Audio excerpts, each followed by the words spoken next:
We now continue with Smurf.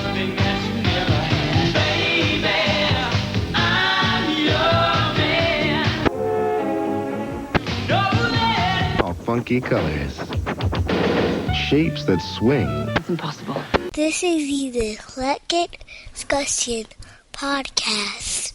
It's another episode where did all my treasure go? Ratchet bitches, ratchet hoes, fuck them good, then let them go. This is the EDP.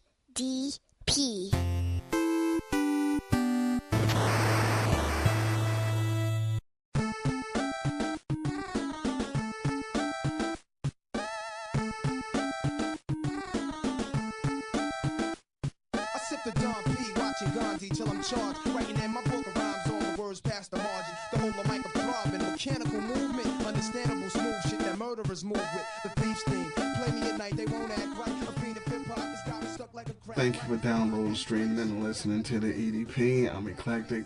What we're talking about, listen. I know graphically video games now far superior to the stuff that came out in the 90s, the 80s, and the 70s. Everyone knows that. But there is something to be said. There is an argument that the games in the 80s, early 90s, but really the 80s were superior to the games you have now. They were challenging in ways that today's games can't quite replicate. Like, I'm going to break it down into, let's say, 10 ways. Let's go 10. 1. No internet, no online guides.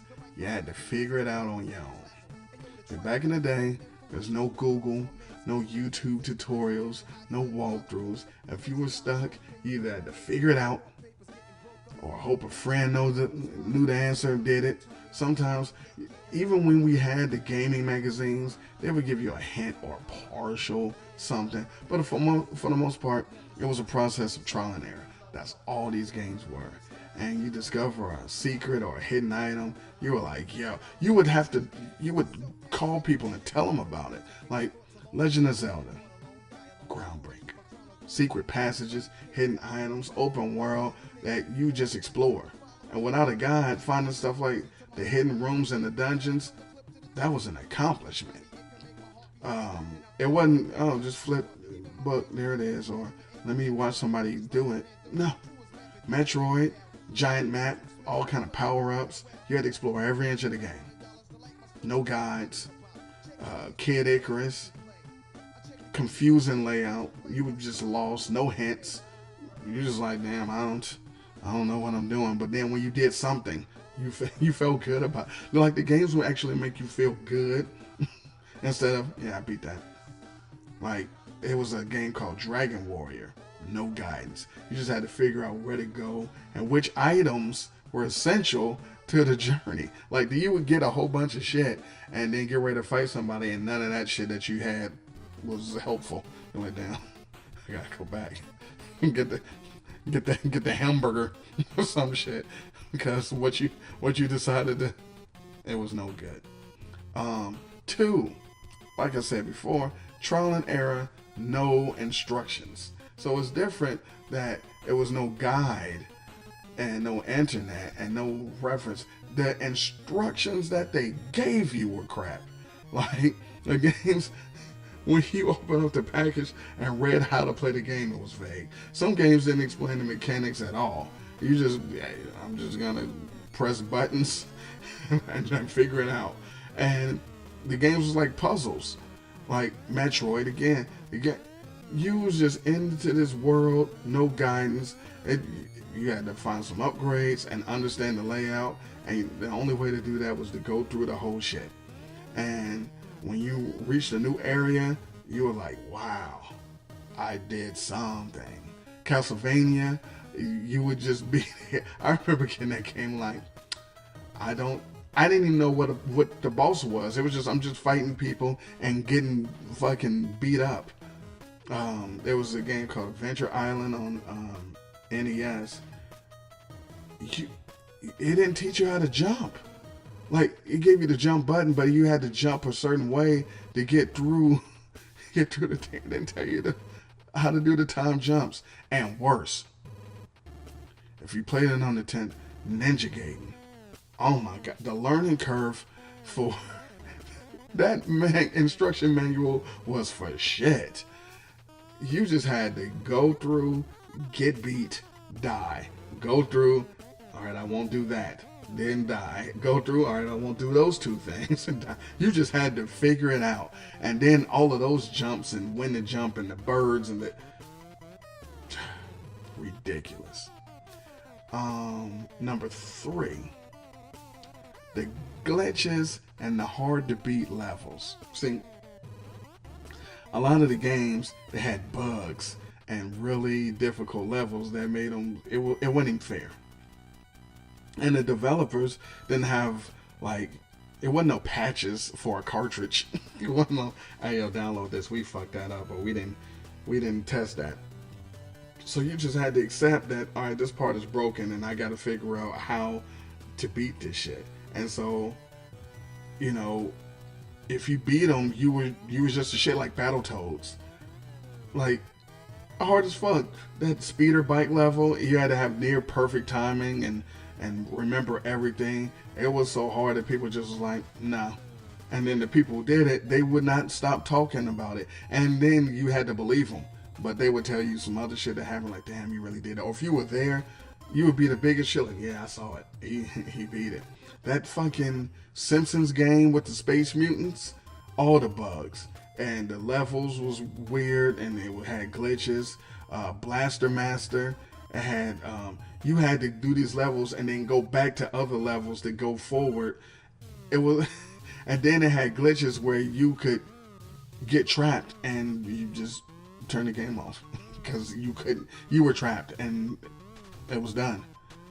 Fucking Friday the 13th, it was the people you were fighting, they would glitch and just do shit. Like, it would be a pattern that you could figure some shit out, and then but they would do something out of the ordinary and you would just die. It was no fun. It wasn't a great time. Number 4, early games. Early games, you couldn't save them. So you had to beat them when you played it. You had to play this game and beat this game, or leave the game on and go somewhere. Like, so they didn't have save points or progress saves. You either had to beat it in one go or leave it on and pause it and risk it overheating or glitching. Or what I had to do, I had to pause this. I paused the game, unplug the controller, cover up the fucking Nintendo with like a blanket, because if my mother came in and saw the red light, she was like, oh, we left this on and turn it off. So I had to cover it with a blanket so you don't see the light. I had to unplug the controller because if something fell on it, it would unpause it. Or someone grabbed the controller and trying to put it away, or something, it would unpause it potentially. So I had to unplug it. It was a whole thing. And so you had Contra. If you wanted to beat Contra, you had to do it in one sitting, and you had to use the Konami code to get to 30 lives. Up, down, down, left, right, there. Select start if you had 2 players. And every level was just people shooting at you and trying to kill you with no saving. And if you died, you died. That was it. Super Mario 3, long ass levels, no save points. You had to get some power-ups and some shortcuts and different warp zones or something, because that was it. You played that game and beat it, or you stopped and came back. And when you stopped and came back, you know what that meant? You're not playing any other game. So it was like, oh, I'm playing Mario 3. I'm almost there. Hey, let's play fucking Tecmo. We can't. I can't turn this game off. I haven't beat it yet. And if I turn it off now, I have to start from the beginning. Fucking Rygar. My Rygar story is famous on this podcast. I can't tell you what episode it is. I think it was the first Nintendo episode. This is the game that I paused, took the controller out, and blanket over the thing for, I don't know, maybe a week. I go to school, I pause, go to school, come back, plug it back in, unpause it, play. For a week at least. And it had this big ass world that clues that you didn't understand. I didn't even have the instructions manual. I didn't know anything about the game. It was just someone let me borrow, and I was like, all right, let's play. And then once I started figuring some shit out and started getting close to the end, I'm not going to talk anymore about this thing because that's the most frustrating game in the history of games, and I'm going to get pissed off again. Anyway, number 5. No in-game hints, no hand-holding. See, today's games, they give you a tutorial. They give you hints. If you stand there long enough, it'll nudge you in the right way. If you look in the background, it might be an arrow that show you how to do stuff. The objectives that show you exactly what you got to do next. Like the early games, none of that. They threw you right in and it was like, figure it out. Go ahead. And the result was, the games was like mysterious. Like Castlevania 2, the Simon's Quest joint, which was not like Castlevania 1, by the way. It was, they give you clues and hidden paths, and then you would get stuck with like weird goals and just had to be like, all right, well, I'm going to do this. No, that didn't work. And then go back and do it. Do something else. That for Xanadu, that RPG, no guidance. Imagine a role-playing game and they don't tell you what you're role-playing. You just had to walk around and figure it out. Fuck, Punch-Out! Punch-Out, you only got Punch-Out because somebody else played Punch-Out. Because you had to understand the tails and the moves. There was no hints. There was nothing in the book that said, all right, when King Hippo does this, do this. It was play, get your ass beat.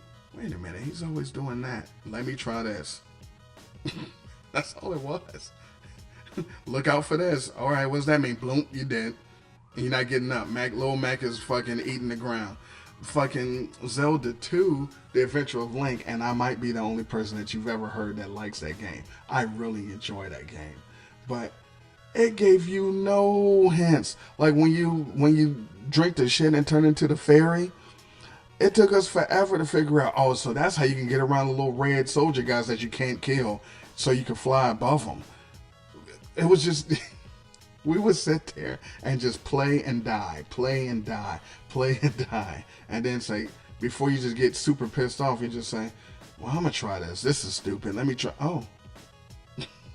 It'd be the last thing, the dumbest thing, and it will fucking work. Number 6. The difficulty levels were crazy. Like, you could put some shit on hard now, but they weren't afraid to be difficult. It was no easy mode, no checkpoints every few minutes. You had limited lives. Also, you had 3. Or if you had some shit where you can build up hearts, once those hearts was gone, it was a wrap. So if you built up shit like on Rygar, you build up 15 hearts and you get hit, you start with 3. You got to do more shit to get those other lives. You don't start with your full shit. It was like, you die, you lose all your progress and start from scratch. And like Ghosts and Goblins, you had to beat it twice to get the real ending. And you only had 2 hits per life. It was ridiculous.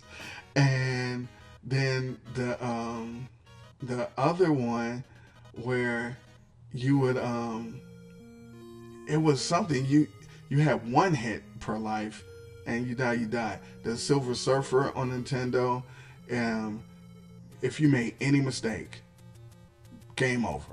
Start from the beginning.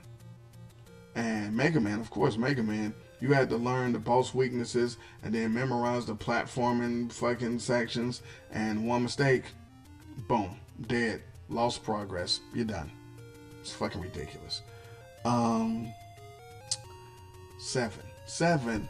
Multiplayer games were actual face-to-face competition and or cooperation. So multiplayer back then, obviously, wasn't online. It meant sit on the couch. You sit right here, with your friend, and it was a different atmosphere because you would pass the control when you couldn't figure some shit out. You just play, die, pass the controller, play, die, pass the controller, take turns.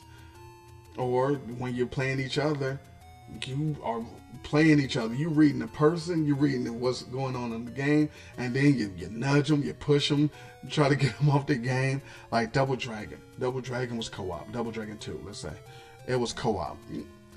That's when you could punch and kick each other accidentally or on purpose. And so that shit would be fun. And it would make the game slightly harder because you had to have real coordination. Like, will you stop kicking me in the head? We have to beat this fucking guy. So you had that. You had Teenage Mutant Ninja Turtles 2, the arcade joint, where you could work with them and take on the enemies, but you can also it was a joint called Ice Climber, and you had to go like to hit these platforms together. But if you accidentally messed up your partner's jump, yeah, he was fucked. But you had to do that shit in real life together next to somebody. And then also you had to deal with somebody's mother asking you to take out the trash, or it's time to eat, turn the game off, or I need the TV. It was a lot of things going on back then that made the games extra hard. 8, I think I'm on 8. The arcade style like design, like I talked about it a little bit earlier, like you had 3 lives. Like, because the home game, the home shits was designed to be arcade games, which meant, 3 lives, put a quarter in, so this is all you got. So, because it forced you to get better, because you would have to start over. So you couldn't just keep playing and trying endlessly. Losing it, start over from scratch, which made the game feel more challenging. So like Ninja Gaiden again. It was brutal. Nearly impossible to beat without mastering every stage, and which meant you had to remember everything forever. This is why the kids in that era are smarter, because we had to memorize this bullshit, know what to do, have reflexes, recall all of this stuff for multiple games. As soon as you play that game, you take it out, play it, you had to remember a whole different other shit. But you only had so many lives. Shinobi, you only had so many lives, and each fucking death, you went back. R-Type, little side-scrolling joint, limited lives, no checkpoints. Each level had to be learned inside and out.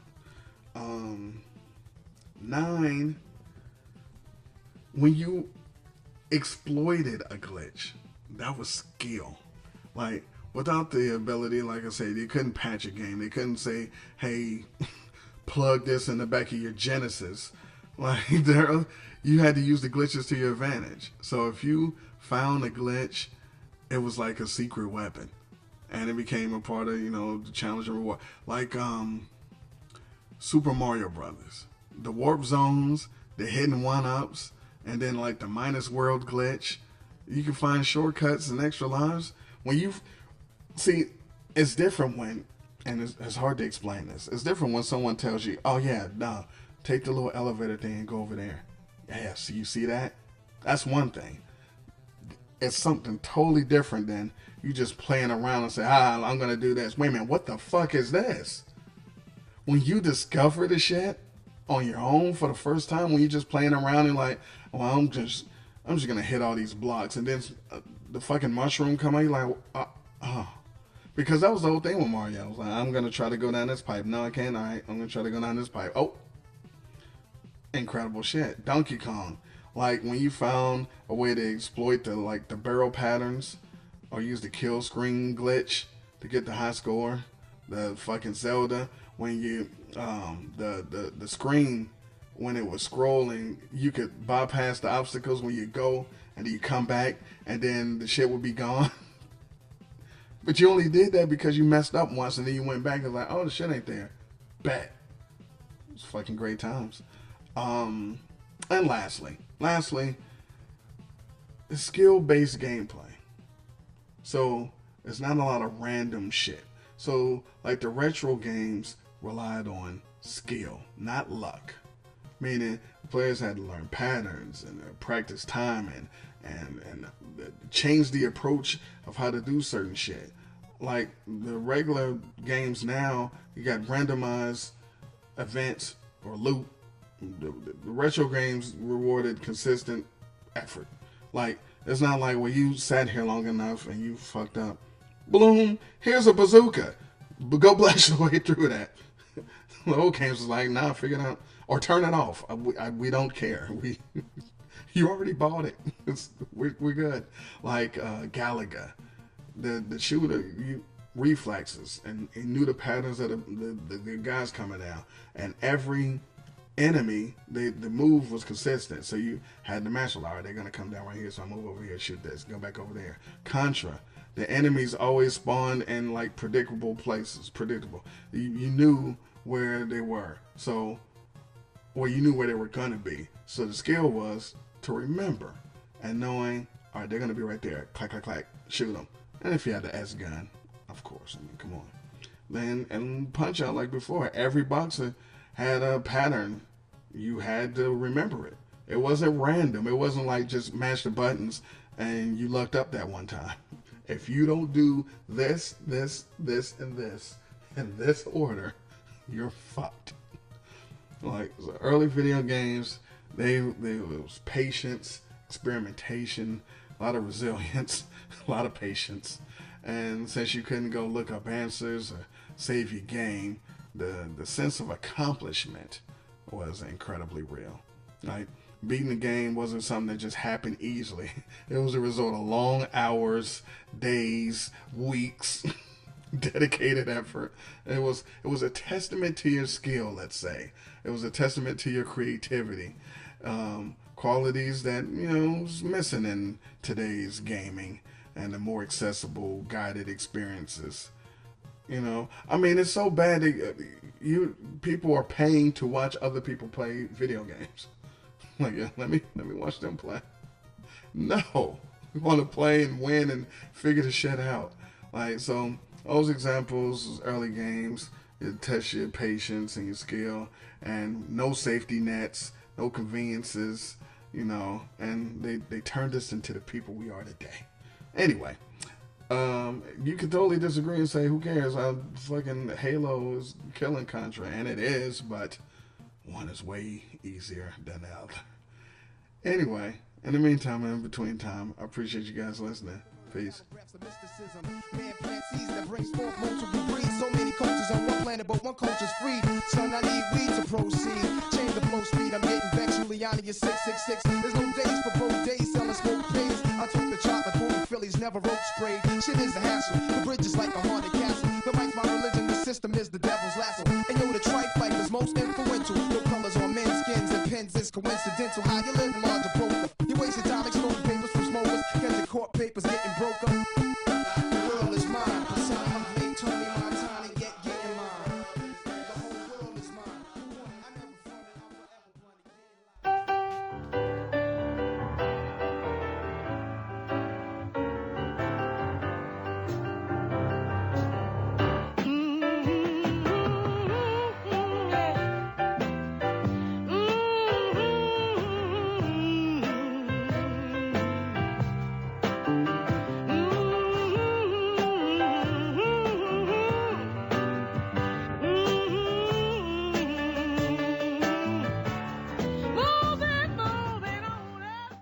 And with your wrinkled pussy, I can't be your lover.